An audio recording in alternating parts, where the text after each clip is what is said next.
Si vous vous êtes perdu sur YouTube et que vous débarquez sur cette vidéo, je m'appelle Michael Bieli, auteur en auto-édition sur la plateforme Amazon KDP. Et sur cette chaîne, je vous partage toute mon aventure, principalement axée sur la publication de ma saga de fantasy.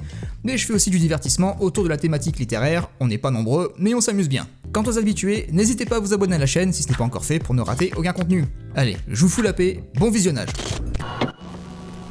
Aujourd'hui, on va parler d'un sujet que j'adore. J'ai même envie de dire que c'est ma partie préférée dans l'écriture. On va parler des dialogues. Je pense que c'est vraiment mon exercice préféré dans tout l'univers.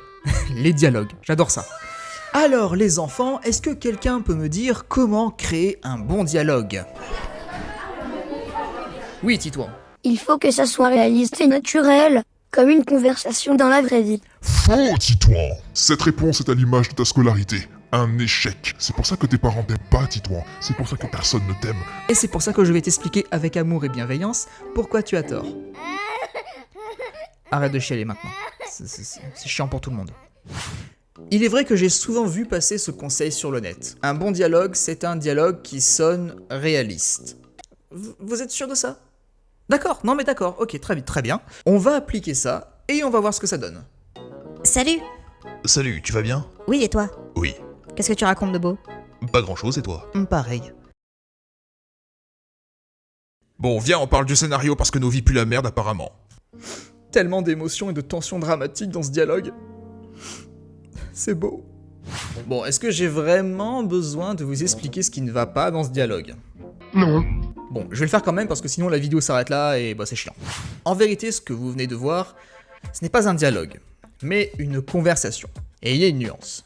Tendez l'oreille autour de vous, écoutez les conversations qui vous entourent et vous vous rendrez très vite compte que c'est assez plat et dénué d'intérêt. Et d'ailleurs, une vraie conversation, c'est souvent un peu le bordel. Parce que ça part dans tous les sens, il n'y a pas de fil rouge, des fois il n'y a même pas de conclusion, des fois ça dérive tellement qu'on est complètement passé à un autre sujet, bref. Tandis qu'un dialogue va d'un point A à un point B. On peut passer par des petites routes pour apporter un peu plus de matière, mais dans tous les cas, ces petites routes devront à tout prix servir à construire la conclusion qui amènera au point B. Donc une conversation n'est pas un dialogue. Ce sont deux choses complètement différentes. Et travailler les dialogues en se basant uniquement sur l'authenticité d'une vraie conversation, c'est une erreur que beaucoup de débutants font. C'est vrai qu'on dit que ça doit sonner naturel, mais ce qu'il faut comprendre plutôt, c'est que le naturel dans une fiction diffère de notre naturel à nous. De même pour le côté réaliste, une fiction qui se passe dans notre monde, n'est jamais réaliste. On ne peut pas retranscrire la réalité brute tout simplement parce qu'il y a un scénario à suivre, avec des péripéties qui le font progresser et qui le rendent de plus en plus intéressant. Croyez-moi qu'une histoire réaliste au sens propre du terme, vous allez vous faire chier. Mais genre, profondément. Parce qu'il n'y a pas de build-up, il n'y a pas de cliffhanger, de setup payoff. Vous allez juste entendre les cigales et les voitures qui passent. Dans la fiction, on vous fait croire que les dialogues sont authentiques. Alors maintenant, faisons l'inverse. Si on devait retranscrire ces dialogues dans la vraie vie, déjà, ce serait presque impossible. Parce que, vous savez, quand vous êtes en plein débat ou conflit avec quelqu'un, et que des heures après vous vous dites « Putain, mais j'aurais tellement dû lui dire ça pour le remettre à sa place, à ce bâtard !» ces réponses parfaites que vous imaginez des heures après y avoir réfléchi, elles arrivent spontanément dans une fiction. Les personnages sont tous dotés d'une intelligence redoutable qui leur permettent de placer au bon moment la bonne réplique pour faire mouche. Et puis deuxièmement, les dialogues de fiction sonneraient terriblement faux dans notre monde. Non mais faites l'expérience chez vous, vous allez voir. Essayez d'avoir une conversation comme dans un film. Essayez de vous comporter de la même façon, de réagir de la même façon et de balancer des répliques parfaites du premier coup. Vous verrez que ça n'aura rien de naturel. Pire, ça sera méga gênant pour votre interlocuteur qui commencera un peu à s'inquiéter pour votre état mental. Parce que personne ne parle comme ça dans la vraie vie. Donc, un dialogue doit sonner naturel. Oui et non. Moi je dirais que ça doit plutôt sonner juste, comme des notes de musique. Il doit y avoir un certain rythme qui doit donner vie à ce qui se passe. Personnellement, j'aime bien mêler le rythme de la narration avec le rythme des dialogues, parfois juste avec une réplique pour ponctuer une action. Créer un dialogue, c'est comme raconter une histoire dans une histoire. Ça doit servir un propos. Ça doit raconter quelque chose de pertinent. Même si ça en a pas l'air à la première lecture. Si le dialogue ne sert aucun propos, s'il est juste là pour meubler du vide, alors il y a de très fortes chances que ce soit un mauvais dialogue. Après, on peut servir un propos et faire un mauvais dialogue, hein. Si on prend par exemple toutes les répliques d'Anakin Skywalker dans l'épisode 2 de Star Wars, avec Padmé là pendant qu'il lui déclare sa flamme, c'est juste magistralement mauvais et gênant. Quand je suis près de toi, je souffre le martyre. Je suis désespéré. On peut servir un propos de plusieurs façons différentes, avec subtilité en faisant dire au personnage l'exact inverse de ce qu'il pense, ou avec brutalité en exprimant très clairement ses émotions. Un dialogue peut aussi servir à ajouter de la profondeur à un personnage, ou à faire de l'exposition. Mais dans l'absolu, un bon dialogue a toujours une utilité à la scène. Même s'il paraît futile et dérisoire, il y a toujours un sens. Un dialogue n'est jamais là pour rien.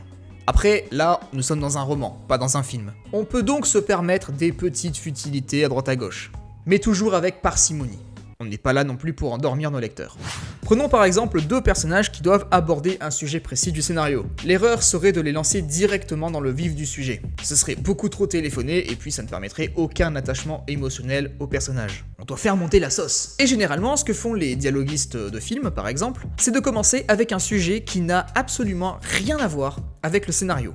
Quelque chose de futile, sans intérêt, mais qui cache un sous-propos en rapport avec l'histoire. Souvent, vous remarquerez, ce sont des souvenirs évoqués, ça peut être une vanne en rapport avec la scène, une réflexion menant à un court débat, et puis, petit à petit, cette discussion qui, à première vue, paraissait futile et sans intérêt, va commencer à s'orienter vers un sujet plus grave. Et à partir de là, on peut entrer dans le scénario et exposer ce qu'on a à exposer. De cette manière, on humanise un peu plus les personnages, on leur donne de la profondeur. Ce ne sont plus des pions que l'auteur bouge à droite à gauche au gré du scénario.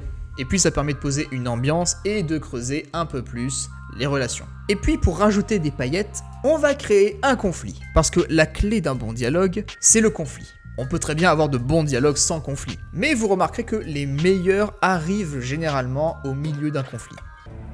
Tu crois que j'ai peur? Je crois que tu as eu peur toute ta vie.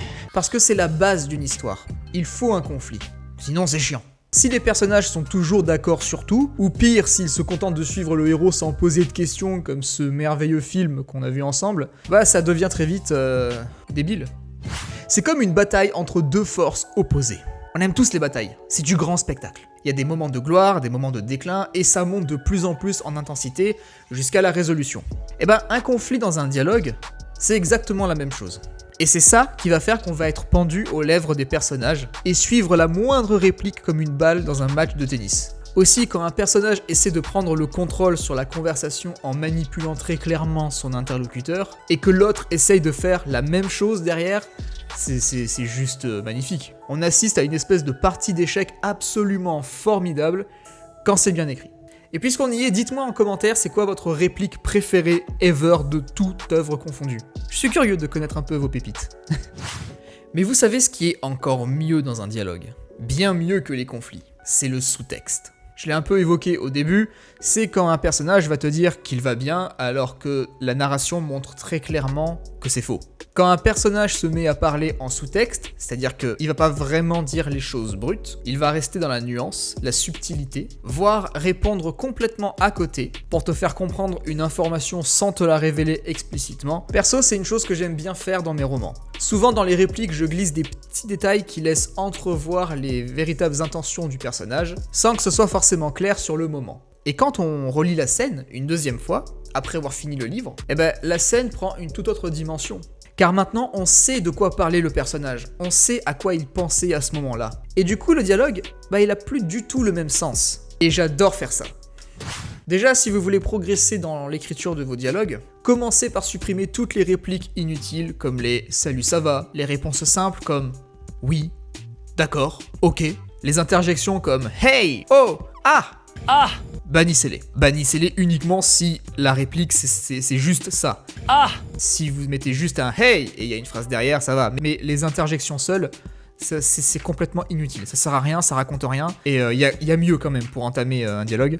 Essayez de penser autrement. Essayez d'aborder les dialogues de manière plus intelligente. Soyez créatifs. Souvenez-vous des réponses intelligentes qui vous viennent des heures après un clash.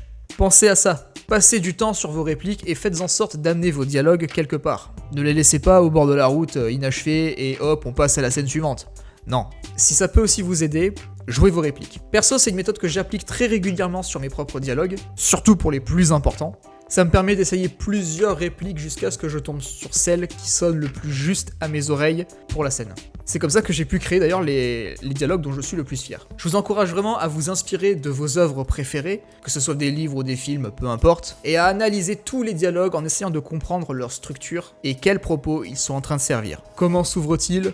Pourquoi est-ce qu'on les a mis à ce moment-là précisément dans la scène? Quelles sont les informations essentielles qu'on a voulu faire passer? Et par quels moyens elles ont été dévoilées? Enfin bref, j'espère quand même que cette vidéo vous aura aidé à y voir un peu plus clair sur les dialogues. Si c'est le cas, n'hésitez pas à mettre un petit pouce bleu sur la vidéo, ça fait plaisir et ça aide au référencement. D'ici la prochaine vidéo, portez-vous bien, des bisous, ciao!